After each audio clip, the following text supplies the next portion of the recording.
Though Michael loved me deeply, when he was deceived by Ruby's lies, he lost the ability to distinguish right from wrong. He believed that I had killed his grandfather for the inheritance and that I had slept with other men and was pregnant with that man's child, so he cruelly subjected me to humiliation again and again. When he personally pushed me into the abyss, all the love turned to ashes, never to return in this lifetime. Take it off. 0711 Step forward. The prison hall was brightly lit at night. Over 300 female inmates in identical uniforms stood silently. Inmate number 1174 Arya stared at the gynecological examination table in front of her, her body trembling with fear. No, I don't want an exam. Take off your clothes. You're pregnant. This is a routine daily checkup. It's also Mr. Smith's orders, the female guard said expressionlessly the moment she heard Mr. Smith. Arya trembled even harder. Michael, he was merciless. It had been 6 months. Was he still not done humiliating her every single day for the past 6 months? She was forced to strip naked in front of all the female prisoners and guards. Then, shamefully, she would lie on that examination table, spread her legs, and allow the doctor to touch her from chest to bottom while everyone watched. No, I want to see Michael. I want to see him. If he doesn't come, I won't do the checkup. Instead of stepping forward, Arya backed away. The cold examination table looked like a monster, ready to devour every last shred of her dignity. Every time she was examined, she felt crushed into the dust. If it weren't for the child, if it weren't for finding out who framed her, she would have long given up on living. Arya, this prison is Mr. Smith's doing. You think just because you want to see him, he'll come running? Keep dreaming. Take off your clothes. Hurry up. Or do you want us to help you undress? The other inmates in the holding area stared at her with gleaming eyes, excitement written all over their faces. Arya trembled even more violently. She had resisted once before, and they had swarmed her. Not only was she stripped naked, but the women had pinched and twisted her all over. She couldn't go through that again. She would rather die. Clenching her eyes shut, Arya turned and charged toward the wall. Stop her, the guard shouted. Crash. Several inmates rushed over and grabbed her uniform without hesitation. Suddenly, a warm wetness spread beneath her. Fluid flowed down her legs. Arya's face turned pale. And my water broke. I'm going into labor. The guard glanced at the blood and fluid on the floor. Premature labor, not her problem. All right, show's over. Everyone back to your rooms. Arya's eyes widened. Go back to her cell like this, alone. She grabbed the guard's arm. Tell Michael, this is his child. If anything happens to the baby, he won't forgive you. That got the guard's attention. She clearly panicked. Fine, go back to your cell and wait. Whether the child lives or dies, Mr. Smith will decide. Stumbling back to her cell, pain tearing through her abdomen, sweat poured down Arya's face. She barely made it to the wooden bed before something slipped out of her with a rush. A baby. She gave birth. Arya looked over with joy. The premature baby, wrinkled and small, looked just like her. Bang, the cell door swung open. Michael walked in with a cold expression. Who gave you permission to give birth? Arya froze. Michael, look at her. She's your flesh and blood. What's this then? Michael flung a photo and a report at her. Without another word, he picked up the newborn and took a wet white cloth from the guard behind him. He covered the baby's tiny face. In an instant, the baby stopped breathing, only air going out, none coming in. Fed to the Tibetan Mastiff. No, Arya's face was pale. Her body, still weak after giving birth, had no strength left, yet she still struggled desperately to get off the bed and snatch her daughter back from Michael's hands. With just a glance from Michael, the female guard stepped forward and pinned Arya down. She was completely immobilized, forced to watch with tears in her eyes. Even a vicious tiger doesn't eat its cubs. She's your biological daughter. How could you be so cruel to her? Michael cast a contemptuous glance at the baby and sneered. Is she really mine? She is, of course. Before Arya could finish, Michael interrupted coldly. Whether she is or not, I wouldn't dare keep a child born from a vicious woman like you. Hearing vicious woman, Arya was momentarily stunned, then realized he was referring to the accusation that she had pushed his grandfather down the stairs. She watched helplessly as her baby, so tiny, so fragile, barely had the strength to struggle anymore. Her cries were growing weaker and weaker. Arya's heart shattered. She hurried to explain. I didn't push him. The child is yours. Michael, you have to believe me. Michael, only believe in evidence. He glanced at the photos and reports he had thrown at Arya earlier. Arya quickly picked them up, only to freeze when she saw the big bold words on the DNA report. No. Biological relation. Her eyes widened in disbelief. How can this be? She's clearly yours. There must be some mistake. I watched the doctor draw the blood myself. The test is accurate. This little bastard. She deserves to die. Michael's eyes glinted with cruelty as he tightened the white cloth over the baby's face. The baby's cries weakened further. What began as tiny kicks and struggling hands was now reduced to faint whimpers. No, don't. Arya suddenly exploded in desperation, breaking free from the female guard in a frenzy. She fell to the ground with a thud and crawled to Michael's feet. Michael, she really is yours. I beg you, please, just let her live. You should have thought of that when you were cheating on me, when you pushed my grandfather. This is what you deserve. His voice was ice. No, no. Arya tried to grab the baby, but suddenly the infant's little leg twitched, then fell still. Her cries stopped altogether. The room went silent. Under the white cloth, the baby's tiny mouth, which had still been faintly breathing, no longer moved. Arya stared at the child in horror, but Michael hadn't finished his cruelty. He kicked Arya aside, then turned and tossed the dead baby to one of his men outside. Throw her in the cage, feed her to the Tibetan Mastiff. A loud bark rang out from outside. Arya's mind was filled with horrifying images of her baby being torn to shreds by the dogs. Her daughter, barely born, had been smothered by her own father, and now, fed to the dogs, her body went limp, covered in blood as she passed out. Michael left the room and walked to the yard. In the dog cage in the yard was just a doll in the shape of a baby. It was precisely the fake baby whom he had just tried to strangle in the room. His assistant brought over a sleeping baby. The assistant asked, what should we do with Arya's child? Looking at the baby's cute appearance, Michael's face showed a look of fondness. He thought to himself how wonderful it would be if this child were his own. After a long silence, he asked the assistant to send the baby to an orphanage and instructed that the little baby must be taken good care of. When she woke, dawn had already arrived. Arya lay on the floor of a bedroom. She struggled to lift her eyes and realized this was the old master's room, which is also Grandpa Michael's room. A nurse was performing emergency treatment on the the old man. I didn't push him, my baby. Arya's voice trembled. The image of her daughter being smothered and thrown to the dogs flashed through her mind. Her gaze turned hollow as she stared blankly at the bed. You're awake? A woman's voice asked coldly as she walked over. It was a nurse, one hired after the old man was paralyzed. Back then, Arya had already been sent to prison by Michael.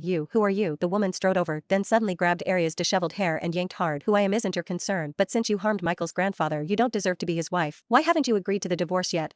It hurts. Arya instinctively tried to pull away. Her scalp felt like it was about to be torn off. That hurts. Oh, there's worse coming, the woman sneered, pulling a thin needle from her pocket and driving it straight into Arya's arm. Such despicable deceit. The long needle pierced into her flesh, sending a searing, bone-deep pain through Arya's body, snapping her into full awareness. Who are you? I've never wronged you. Why are you doing this to me? To Arya. This woman was a complete stranger, so why was she tormenting her like this? She was completely baffled. Because you pushed the old man down the stairs, of course. Ha ha ha. The woman stood arrogantly looking down at Arya, who was curled up in pain, trembling all over. Michael left you here to repent before the old man. Since you're awake, go kneel by his bedside. I won't. I want to see Michael. Arya struggled to get to her feet. She had just given birth to her daughter, not even fully out of the danger of postpartum complications, and she should have been resting in a soft bed, caring for her newborn. Instead, Michael had thrown her unconscious body onto a cold floor in a room without even a blanket. The thought of her daughter pierced her heart like a blade. Michael, he was a butcher, a monster. He would rot in hell. The woman glanced at her wristwatch and gave a small, smug smile. All right, once you've knelt before the old man, I'll go call Michael. Without thinking much, Arya stumbled to the old man's bedside. The patriarch was still unconscious, his body paralyzed, and her heart ached as she looked at him. But just like her, he was a victim too. She didn't push him. Now that she was back, she was determined to uncover the truth. She had to find out who really pushed the old man down the stairs. Thinking back carefully, only 3 people were in the villa that day. No matter how hard she tried, she couldn't figure out who the real culprit was. But one thing she was sure of: just as the old man was pushed, she had happened to step out of a room, and that coincidence had framed her in Michael's eyes as the culprit. Grandfather, I didn't push you. Please wake up. Please tell